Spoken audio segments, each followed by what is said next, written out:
Sudah ya pemirsa? Inilah destinasi wisata Kemuning Sky Hills yang berada di dataran tinggi Kemuning, Kabupaten Karanganyar, Jawa Tengah. Di ketinggian 1.500 mdpl, wisatawan disajikan pemandangan indah, hamparan hijau kebun teh, dan juga Gunung Lawu. Di tempat ini, terdapat banyak lokasi wisata yang wajib untuk dikunjungi. Salah satu wahana yang menarik wisatawan adalah jembatan kaca setinggi lebih dari 40 meter dengan panjang 125 meter berada di atas kebun teh. Pengunjung diajak untuk merasakan sensasi berjalan di atas kaca yang dapat melihat ke bawah yang tentunya dapat memacu adrenalin. Meski lantai jembatan terbuat dari kaca, namun wahana ini dijamin keamanannya. Pemandangannya keren banget Mas di sini. Di sini kita bisa melihat hamparan kebun teh yang luas dari ketinggian. Selain itu juga bisa melihat pemandangan Gunung Lawu. Untuk masuk ke kawasan wisata, pengunjung membayar tiket Rp10.000. Sedangkan untuk mencoba wahana jembatan kaca, pengunjung membayar Rp30.000. Puas bersaharia, wisatawan bisa bersantai dan menikmati minuman dan makanan yang dijajakan di lokasi, sembari menikmati pemandangan dan udara yang sejuk. Selain itu, wisatawan juga dapat melihat para layang yang terbang melintasi jembatan. Dari Karanganyar, Jawa Tengah, Wisnu Wardana, iNews melaporkan.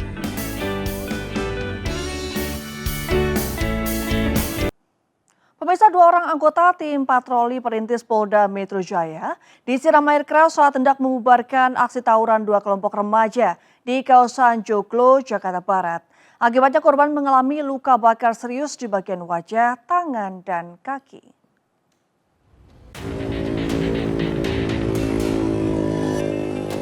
Dua anggota polisi dari tim patroli perintis Polda Metro Jaya, Bribda Muhammad Zulfan Satria Wicaksana dan Bribda Gerald D. Hargado, terkena siraman air keras saat membubarkan aksi tawuran 2 kelompok remaja di kawasan Joglo, Kembangan, Jakarta Barat.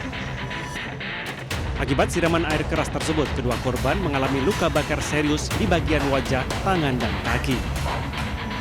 Keduanya kemudian mendapatkan perawatan medis secara intensif di Bidokes Mapolres Jakarta Barat. Aksi penyiraman air keras terhadap anggota polisi ini bermula saat tim patroli perintis Polda Metro Jaya tengah melakukan patroli rutin. Petugas kemudian menerima informasi yang menyebut adanya aksi tawuran antar 2 kelompok remaja di Jalan Joglo Raya, Kembangan, Jakarta Barat. Petugas pun bergerak untuk melakukan pembubaran dan penangkapan. Namun, 2 kelompok remaja yang terlibat tawuran tiba-tiba melakukan perlawanan dengan melemparkan air keras ke arah petugas hingga mengenai kedua korban.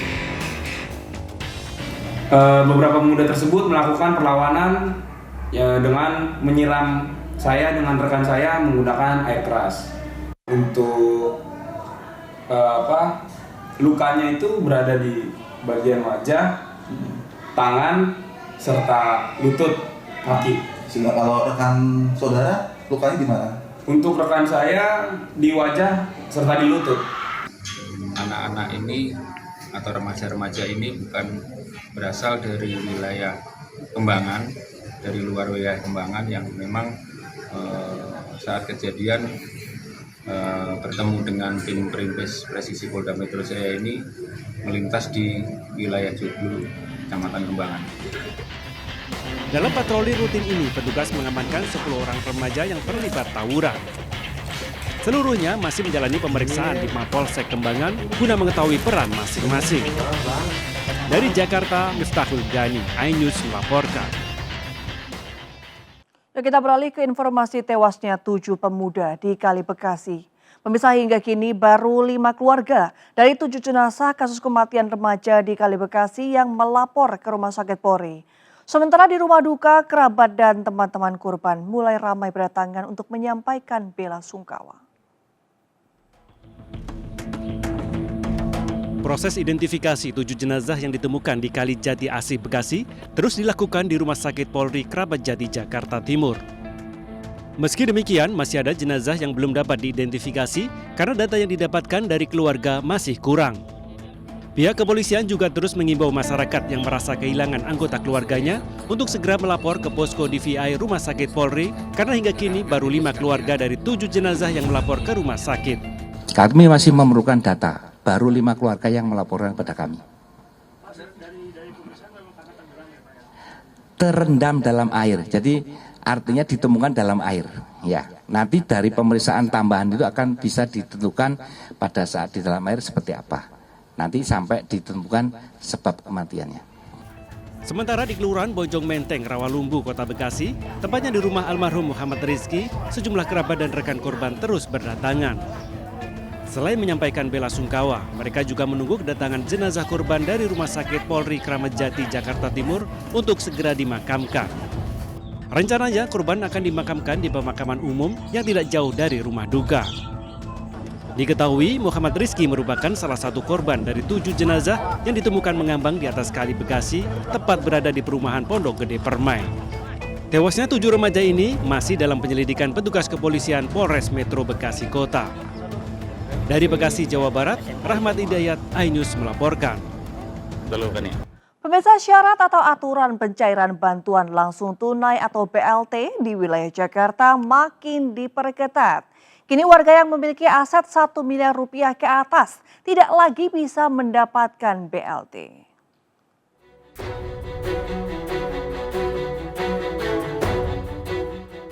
Pemirsa, pencairan bantuan langsung tunai alias BLT Rp900.000 untuk warga Jakarta kembali disalurkan.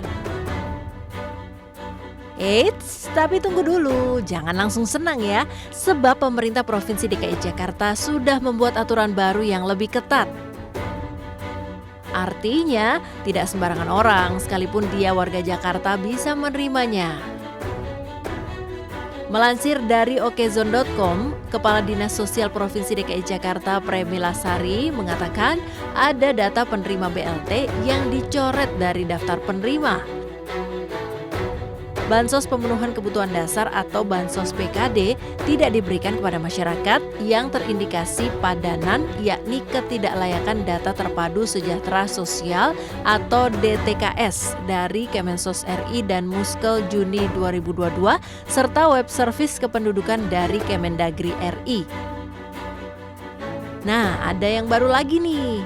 BLT tidak akan diberikan kepada warga atau masyarakat yang memiliki aset di atas 1 miliar rupiah. Aset yang dimaksud itu terdiri dari mobil dan juga NJOP.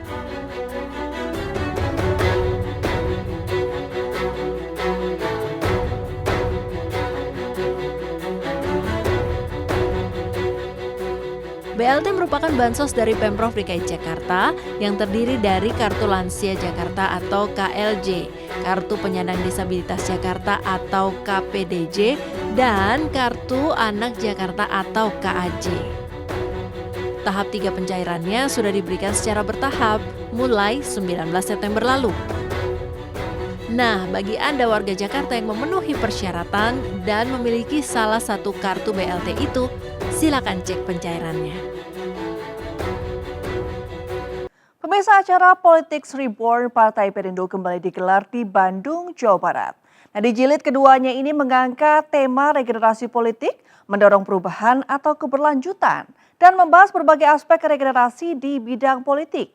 Diskusi ini kedepannya diharapkan menjadi wadah edukasi dan motivasi bagi para generasi muda untuk berpolitik secara ideal dan demokratis.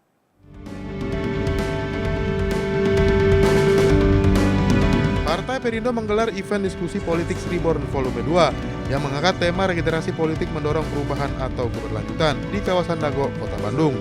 Diskusi politik santai terbuka ini membahas berbagai sisi dari pentingnya regenerasi politik di Indonesia dengan menghadirkan Manik Margana Mahendra, politisi muda Partai Perindo, Tabita Adel dari Diplomasi and Public Policy Enthusiast, dan Firman Manan, pengamat politik PSPK Unpad sebagai narasumber. Ketiganya sepakat bahwa kini partisipasi generasi muda semakin besar di dunia politik. Berbagai peran bisa dilaksanakan oleh generasi muda baik sebagai pemilih, pengawas, pengkritik, hingga sebagai aktor politik itu sendiri. Tapi intinya adalah bahwa Politik Reborn ini kita akan menjangkau berbagai komunitas. Dan yang lainnya adalah bagaimana kita mengupayakan edukasi politik sebagai bagian dari fungsi partai politik sebagai pendidikan politik. Kita jauh dari tahun elektoral, tapi tetap kita punya semacam kepedulian bahwa politik itu harus dibangun berdasarkan politik gagasan. Diskusi tentang politik praktis, tentang perkembangan situasi politik di negeri kita ini, sehingga apa pandangan-pandangan para pemuda ke depan tentang politik kita ini. Diskusi politik Reborn ini merupakan agenda rutin Partai Perindo dalam mengedukasi dan memotivasi para generasi muda untuk terus berani berjuang menyuarakan aspirasi masyarakat dan menciptakan iklim demokrasi yang demokratis. Dari Kota Bandung, Jawa Barat, Sondi Agung, iNews melaporkan. Ya, kita beralih ke informasi lain pemirsa. Seorang warga Bantul sukses membuat beragam jenis pesawat aeromodeling dari bahan styrofoam bekas kotak buah. Setelah dipotong dan dibentuk menyerupai pesawat asli, styrofoam bekas dipasangi motor kipas pendorong dan siap mengudara.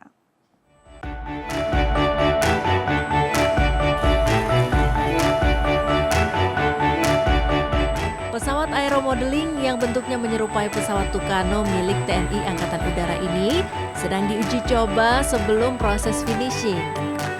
Uniknya, miniatur pesawat yang terbuat dari bahan styrofoam ini bisa terbang dan mendarat dengan baik. Ini karena pesawat dikendalikan dengan remote control, sehingga bisa melakukan berbagai manuver di udara layaknya pesawat terbang. Dan siapa sangka, terciptanya pesawat-pesawat yang mirip dengan aslinya ini berawal dari hobi aeromodeling si penciptanya.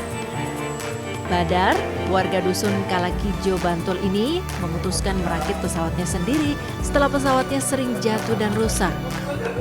Keahliannya ini ia dapatkan setelah bergabung dengan komunitas. Setelah beberapa kali mencoba, Badar akhirnya berhasil mendapatkan bahan yang cukup ringan namun kuat, yakni styrofoam jenis hard foam dari kotak bekas kemasan buah anggur. Karena pesawat aeromodeling buatannya sering tampil dan bisa terbang dengan sempurna, banyak sesama penghobi yang akhirnya meminta untuk dibuatkan pesawat aeromodeling kepada Badar. Untuk bentuk dan jenis pesawat, Badar mendapatkan desainnya dari internet yang ia kembangkan menjadi pola. Selanjutnya pola tadi diaplikasikan menjadi beberapa potongan bagian pesawat. Setelah itu, bodi pesawat dirakit, diberi plastik pelapis agar tahan air, dan kemudian dicat sesuai pesanan. Sebagai penggeraknya, Badar menyematkan mesin motor berkualitas tinggi sehingga pesawat aeromodeling buatannya tidak kalah dari pesawat aeromodeling pabrikan. Dulu bikin sering jatuh, terus akhirnya bikin sendiri. Terus ini saya bawa ke komunitas, main ke komunitas, ternyata banyak yang tertarik, terus dibikinkan sampai sekarang. Meski baru melayani sesama penghobi, namun pesanan Badar tidak pernah sepi. Soal harga, Badar menjual hasil karyanya mulai dari Rp500.000 hingga Rp3 juta per unitnya. Dari Bantul, Yogyakarta, Trisna Purwoko, iNews melaporkan.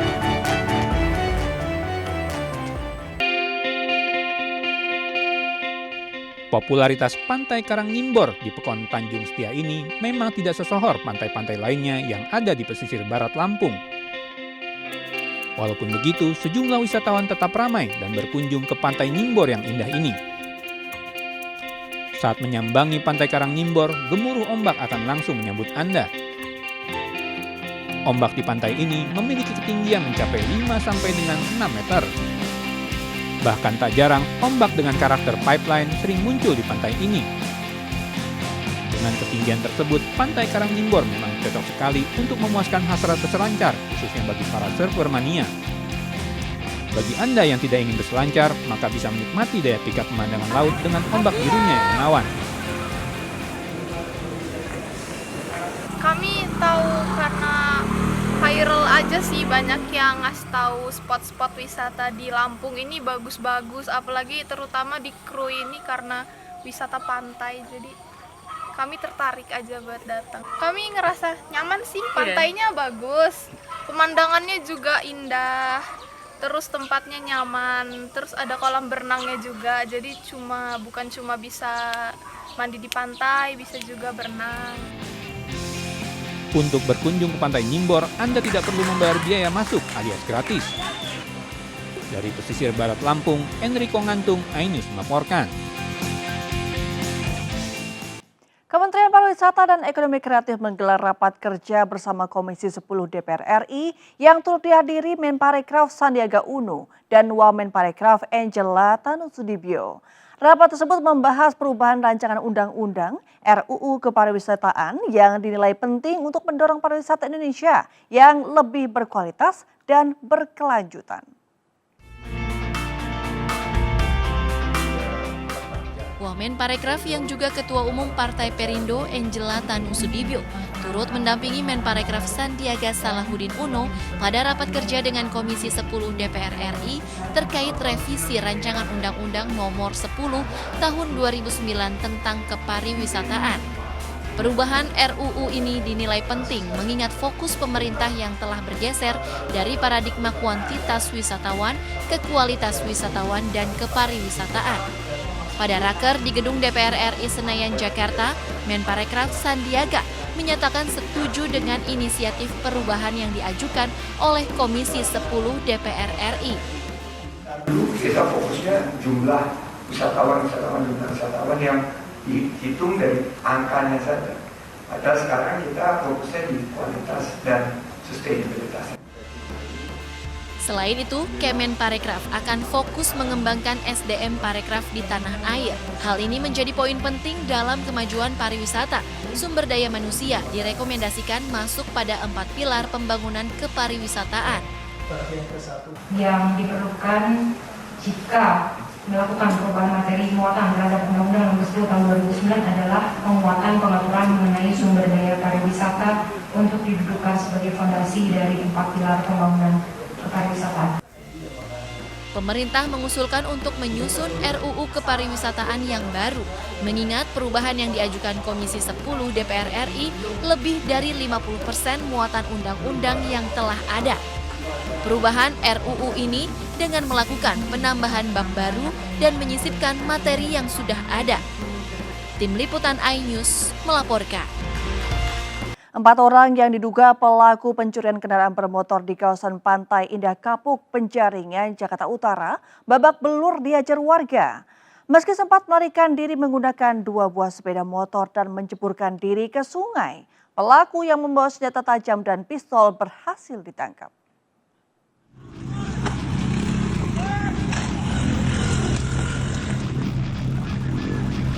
Ayo lo, mau kabur kemana lagi? Karena jalan udah ditutup warga dan security, mau nggak mau, 4 kawanan begal bersenjata tajam dan pistol ini langsung putar balik untuk mencari selamat. Diduga panik karena tidak menemukan jalan untuk kabur, para pelaku akhirnya masuk ke dalam lapangan golf. Dan salah satunya menjeburkan diri ke sungai kecil di kawasan Pantai Indah Kapuk, Penjaringan, Jakarta Utara. Namanya juga manusia, mau sekuat apapun menyelam, lama-lama juga bakal kehabisan oksigen. Saat itulah, security yang telah berkoordinasi dengan polisi dengan mudah menangkap pelaku. Hasilnya, pelaku pun menjadi bulan-bulanan warga. Meski akhirnya keempat pelaku berhasil diamankan, namun 2 orang security dan seorang warga sipil mengalami luka lantaran pelaku yang bersenjata tajam dan api berusaha melawan. Keempat terduga pelaku yang babak belur ini langsung diserahkan ke Polsek Penjaringan, Jakarta Utara untuk diproses lebih lanjut. Dari Jakarta, Sofyan Firdaus, iNews melaporkan.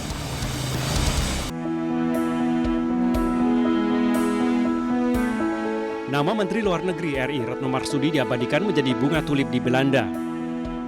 Acara atau seremoni pemberian nama itu diberikan langsung oleh Menteri Luar Negeri Belanda, Caspar Velkamp, saat Retno berkunjung ke Den Haag, Belanda pada Senin 16 September lalu. Seperti bendera Indonesia, bunga tulip Retno Marsudi ini juga berwarna merah putih. Menu Belanda menyebut selama 12,5 tahun terakhir, Retno banyak berperan dalam hubungan bilateral yang kuat antara Belanda dan Indonesia.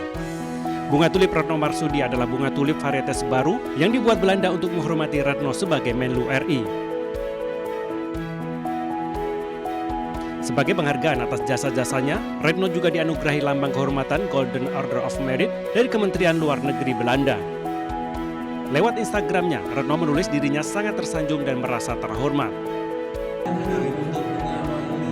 Sementara itu, Menteri Keuangan RI Sri Mulyani Indrawati meluncurkan buku tentang perjalanan dan kontribusinya selama berada di pemerintahan.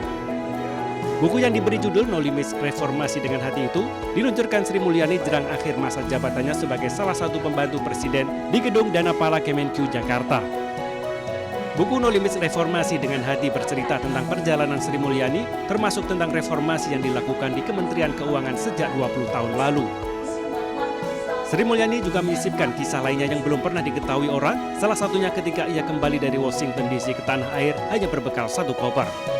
Ya, kita ke informasi Pilkada, pemirsa. KPUD Jakarta resmi mengumumkan nomor urut pasangan Cagup dan Cawagup yang bertarung di Pilkada Jakarta 2024 melalui proses pengundian secara terbuka tadi malam. Pengundian disaksikan langsung ketiga pasangan dan jajaran pengurus parpol pendukung dan Bawaslu.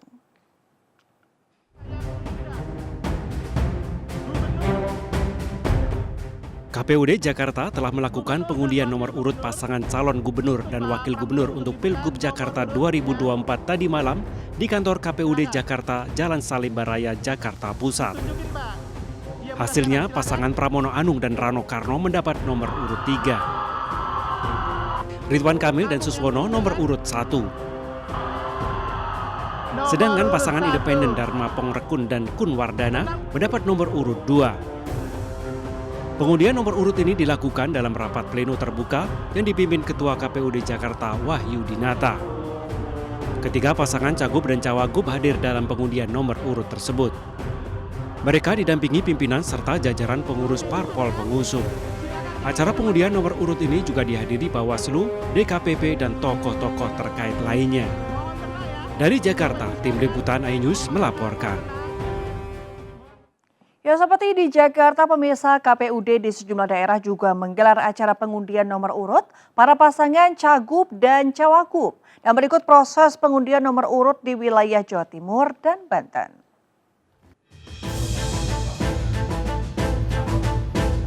KPUD Jawa Timur akhirnya usai melaksanakan tahapan pengundian dan penetapan nomor urut pasangan calon gubernur Jawa Timur tadi malam. Pasangan Kofifa Indar Parawansa dan Emil Dardak mendapat kesempatan pertama untuk mengambil nomor urut. Pasangan ini mendapatkan nomor urut 2, sedangkan pasangan Tri Risma Harini dan Gus Hans mendapat nomor urut 3. Sementara Lulu Nur Hamidah dan Lukmanul Hakim mendapat nomor urut 1. KPUD Banten tadi malam juga resmi menyelenggarakan pengundian nomor urut Cagup Banten. Hasilnya, pasangan calon Airin Rahmidiani Ade Sumardi mendapat nomor urut 1. Sedangkan pasangan Andra Soni dan Dimiati Natakusuma mendapat nomor urut 2. Pengundian nomor urut ini dihadiri oleh simpatisan dan partai politik pengusung masing-masing Cagup. KPU Provinsi Banten akan melaksanakan deklarasi kampanye damai pada Rabu esok.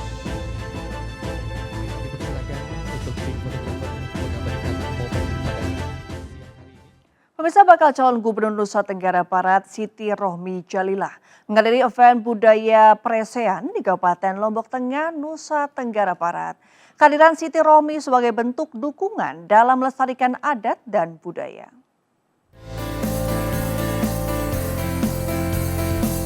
Bakal calon gubernur NTB dari Partai Perindo Siti Rohmi Jalilah turut hadir menyaksikan atraksi adat Sasak Presean di Desa Ungga, Kecamatan Praya, Barat Daya, Kabupaten Lombok Tengah. Di hadapan ribuan masyarakat, Siti Rohmi yang juga Ketua Dewan Pertimbangan DPW Partai Perindo NTB ini juga mencoba keseruan adu ketangkasan Presean. Selain mengajak masyarakat untuk ikut melestarikan budaya sebagai aset daerah, Wakil Gubernur NTB 2019-2024 ini juga mendorong kaum muda termotivasi dengan nilai sportivitas yang terkandung dalam atraksi budaya Sasak ini. Ini salah satu budaya yang harus kita pertahankan ya. Dan ini juga mengajarkan sportivitas. Mereka setelah Presean itu pelukan. Ya, jadi di situ nilainya. Dan saya ingin seluruh masyarakat muda, terutama anak mudanya termotivasi dengan itu. Sementara itu, tim relawan Rohmi Firin optimis pencapaian suara Bacagub NTB Siti Rohmi Jalilah bersama Bacawagub NTB Musyafirin di Kabupaten Lombok Tengah dapat melebihi target hingga 200.000 suara. Dari hasil survei ya mungkin kita masih di antara 20-30%. Tapi ini fluktuatif lah. Nanti kita lihat perkembangannya. Karena kami sangat optimis Rohmi Firin ini melampaui target kita di Lombok Tengah yaitu 200.000 suara. Pasangan Rohmi Firin dengan jargonnya NTB maju dan berdaya saing berkomitmen memajukan NTB dalam berbagai sektor seperti peningkatan kualitas SDM, pendidikan, kesehatan, dan peningkatan kesejahteraan ekonomi kerakyatan. Dari Kabupaten Lombok Tengah, Emma Widiati, News melaporkan. Pemirsa, nomor urut pasangan calon di Pilgub Sumatera Utara 2024 sudah ditentukan dalam rapat pleno terbuka KPUD Sumatera Utara.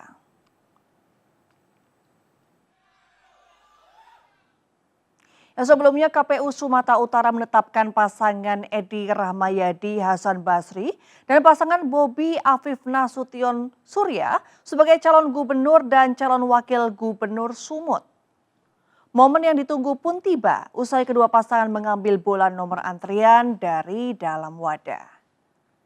Hasilnya, Bobi Surya mendapatkan nomor urut 1. Sedangkan paslon Edi Hasan mendapat nomor urut 2.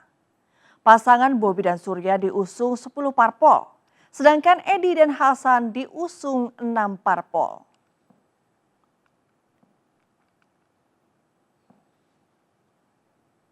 Sementara di Jawa Tengah, pasangan calon Andika Perkasa Hendra Prihadi mendapatkan nomor urut 1 di Pilkada Jawa Tengah 2024.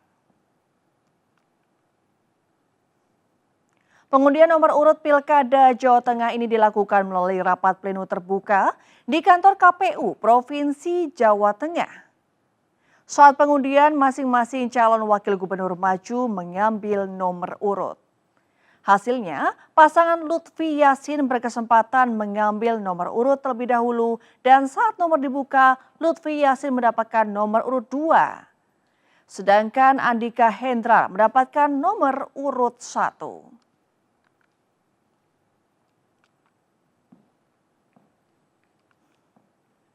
Pemirsa, bakal calon gubernur Jakarta Ridwan Kamil menghadiri peringatan Maulid Nabi Muhammad yang digelar pengurus wilayah Muslimat NU Jakarta di Masjid Istiqlal. Kegiatan ini sekaligus menjadi momentum untuk bersilaturahmi dengan warga NU, ulama dan tokoh masyarakat di Jakarta. Ratusan jemaah Muslimah NU terlihat antusias mengikuti peringatan Maulid Nabi Muhammad di Masjid Istiqlal Jakarta yang juga dihadiri Gus Muwafiq dan mantan Gubernur Jawa Barat Ridwan Kamil. Bagi RK, pertemuan ini menjadi ajang silaturahmi, mengingat dirinya memiliki garis keturunan NU di keluarganya, sekaligus juga mengenang dirinya sebagai sosok cucu Panglima Hizbullah NU yaitu Kiai Haji Muhyiddin. Dinasehati Gus Muwafiq tentang nilai-nilai Rasulullah kan sebagai bekal dalam takdir kita masing-masing, apalagi tentang konsep bernegara, konsep kepemimpinan yang penuh penderitaan dan cobaan yang harus dilalui. Kang Emil juga berharap bisa meneladani sosok kepemimpinan Rasulullah dan mengamalkannya dalam kehidupan sehari-hari. Dari Jakarta, Syahreza Zanski, Rama Romadona, iNews melaporkan.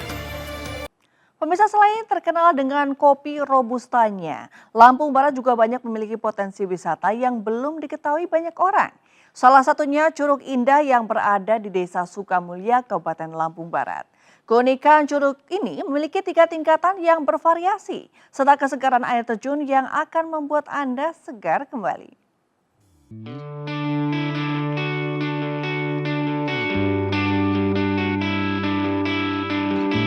Hidden gem menjadi istilah yang pas untuk curug yang indah ini. Berada jauh dari pusat kota serta keramaian, Curug Indah yang berada di kawasan Desa Sukamulya, Lampung Barat menyajikan pemandangan indah dengan kesegaran air terjunnya. Air terjun dengan tinggi 30 meter dapat dikunjungi dengan berjalan kaki dengan melewati desa dengan pemandangan persawahan. Kesegaran air Curug Indah dijamin membuat liburan Anda terbayarkan. Namun saat berenang, Anda harus berhati-hati lantaran derasnya air. Pas kesini, ya treknya lumayan lelah. Kita ngelewatin sungai, ngelewatin sawah, cuman nggak terlalu capek kan, karena pemandangan juga masih enak, ngeliatin sawah kanan kiri. Ini juga masih asri udaranya. Setelah nyampe sini, alhamdulillah terbayar. Curugnya bagus, sejuk, buat foto-foto, buat segala macam enak pokoknya di sini. Bila Anda berwisata ke Curug Indah, jangan lupa untuk membawa perbekalan makan dan minum. Selain itu, juga harus memiliki stamina yang baik dan tetap berhati-hati saat mandi di Curug Indah. Dari Lampung Barat, Enrico Ngantung, iNews melaporkan.